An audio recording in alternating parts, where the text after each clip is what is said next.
Selamat pagi dan salam sehat untuk kita semua. Perkenalkan, nama Ibu Nelly Stefani Natasha, dan Ibu akan mengajarkan kalian dalam beberapa minggu ke depan.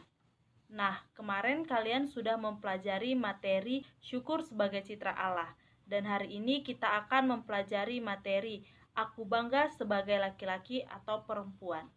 Sebelum memulai pembelajaran, baiklah kita untuk memulainya dengan berdoa. Kita ambil sikap berdoa dalam nama Bapa dan Putra dan Roh Kudus. Amin. Allah Bapa Maha Pencipta, kami bersyukur karena Engkau telah menciptakan kami, perempuan dan laki-laki, seturut citra-Mu.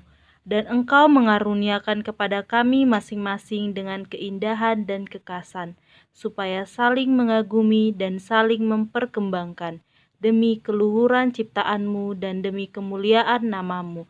Amin. Dalam nama Bapa dan Putra dan Roh Kudus. Amin.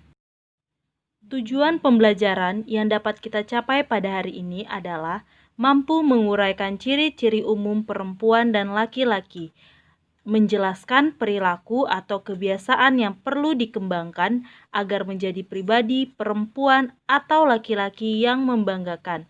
Yang ketiga, mampu menjelaskan pandangan gereja tentang perempuan dan laki-laki berdasarkan kitab suci dan KGK atau Katekismus Gereja Katolik.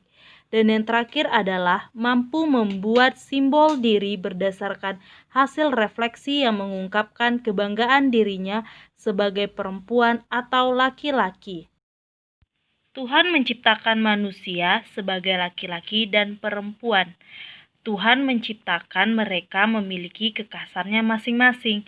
Namun di hadapan Tuhan, laki-laki dan perempuan itu memiliki derajat yang sama.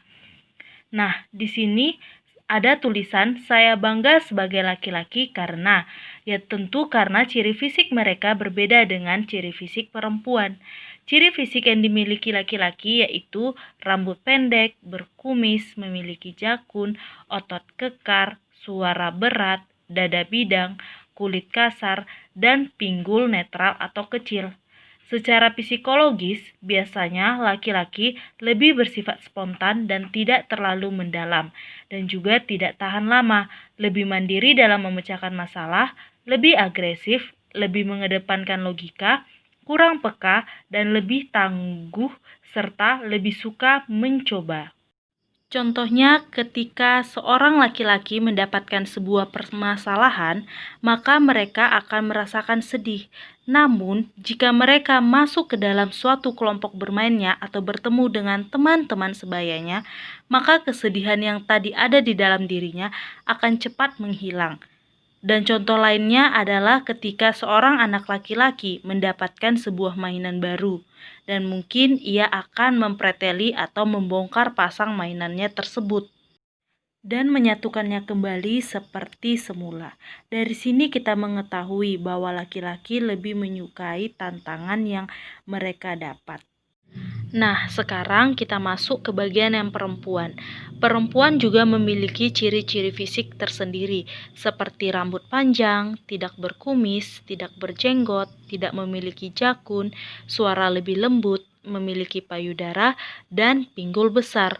Secara psikologis, perempuan lebih mengedepankan perasaan, lebih peka, lebih mendalami, dan tahan lama, lebih cengeng, menghindari konflik, tangkap akan situasi, cerewet, pemikiran perempuan lebih mendetail, suka merawat dan memelihara. Contohnya saja dapat kita lihat seperti ketika perempuan menonton suatu drama di dalam televisi. Ketika ia menghayati suatu drama tersebut, maka ia akan merasakan apa yang diceritakan dalam drama tersebut. Ya, jika dramanya sedih, maka dia akan menangis. Dan jika laki-laki melihat itu, laki-laki mengatakan, "Lah, kenapa menangis? Itu kan hanya drama." Namun, laki-laki tidak bisa menyalahkan perempuan karena seperti itulah sifatnya secara psikologi. Suka merawat dan memelihara dapat dicontohkan dengan perempuan lebih menyukai merawat tanaman atau bunga lainnya dibandingkan dengan laki-laki. Perilaku atau kebiasaan yang perlu dikembangkan agar menjadi laki-laki atau perempuan yang membanggakan dengan cara pertama, kita harus menerima diri sebagai laki-laki atau perempuan. Namun di luaran sana banyak yang tidak menerima bahwa dirinya diciptakan sebagai laki-laki atau perempuan. Oleh sebab itu dia merasa kecewa, merasa sedih, sehingga terjadilah penyimpangan perilaku antara laki-laki dan perempuan.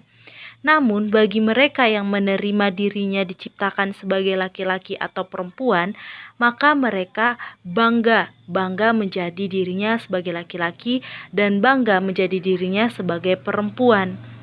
Nah, karena rasa bangga yang mereka miliki itu, mereka mengucapkan syukur atas itu dengan cara, ya tentu saja dengan cara berdoa. Namun ada cara lain, yaitu dengan cara merawat diri mereka sendiri. Cara merawat diri sebagai laki-laki atau perempuan pasti tentunya banyak. Namun kita ambil saja contoh yang sederhana, seperti ya kita harus makan makanan yang bergizi dan cukup beristirahat. Atau contoh lainnya, ya jika saya seorang laki-laki, maka saya harus bersikap dan berkelakuan atau berpakaian seperti laki-laki pada umumnya. Dan atau saya perempuan, maka saya harus berpakaian, berkelakuan, dan bersikap seperti perempuan pada umumnya. Jangan pula kita menyeleweng dari itu, atau saya laki-laki tapi saya sifatnya seperti perempuan. Itu tidak boleh, karena itu sudah termaksud penyelewengan. Atau saya perempuan tapi saya ingin bersikap dan berkelakuan seperti laki-laki, atau malah memiliki niat untuk mengubah jenis kelamin atau sekarang lebih disebut dengan transgender. Nah, itu tidak boleh karena itu termaksud penyimpangan. Nah, menurut kalian, sikap apa lagi yang harus dimiliki agar menjadi laki-laki atau perempuan yang membanggakan? Kalian dapat menjawabnya di dalam buku tulis kalian masing-masing ya. Nah, bangga sebagai perempuan atau laki-laki itu ternyata terdapat dalam bacaan kitab suci dan dalam katekismus gereja Katolik. Nah, dalam bacaan kitab suci itu terdapat di dalam Kejadian 1 ayat 26 sampai 27, Kejadian 2 ayat 18 dan Kejadian 2 ayat 21 sampai 23.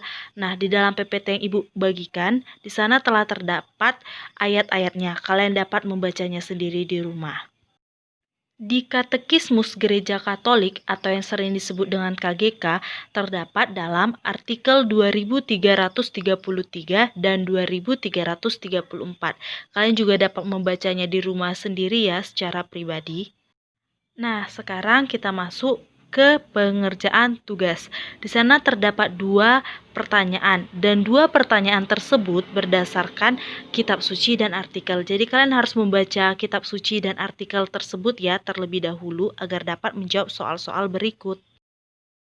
Dan di sini terdapat suatu refleksi dan kalian harus menjawabnya dengan cara memberi centang di salah satu nomor yang telah tersedia. Oke, sekarang kita lanjut ke kesimpulan. Nah, kesimpulan di sini memiliki 3 poin. Yang pertama, Allah menciptakan manusia, laki-laki dan perempuan, dan kepadanya masing-masing dilengkapi dengan kebaikan dan keindahan. Yang kedua, kita patut bersyukur karena Allah mempunyai maksud khusus dengan menciptakan kita sebagai laki-laki atau perempuan, yakni supaya saling melengkapi dan saling mengembangkan satu terhadap yang lain. Dan yang ketiga, kita patut bangga terhadap anugerah yang melekat pada diri kita dan mensyukuri sehingga kita harus merawat diri untuk meluhurkan namanya. Nah, akhirnya kita sampai di penghujung pembelajaran. Untuk menutup pembelajaran kita, marilah kita berdoa. Ambil sikap berdoa dalam nama Bapa dan Putra dan Roh Kudus. Amin. Tuhan, Engkau meluhurkan martabat laki-laki melalui pribadi Yesus Putramu, sebab dalam seluruh hidupnya ia bersikap bijaksana, tegar dan penuh kasih setia, serta melindungi siapapun yang butuh pertolongannya. Engkau meluhurkan martabat perempuan melalui kelembutan, ketulusan, dan kepasrahan Bunda Maria, Semoga hidup kami senantiasa meneladan Yesus dan Bunda Maria. Demi Kristus, Tuhan dan pengantara kami. Amin. Sampai berjumpa di pertemuan selanjutnya. Tuhan memberkati.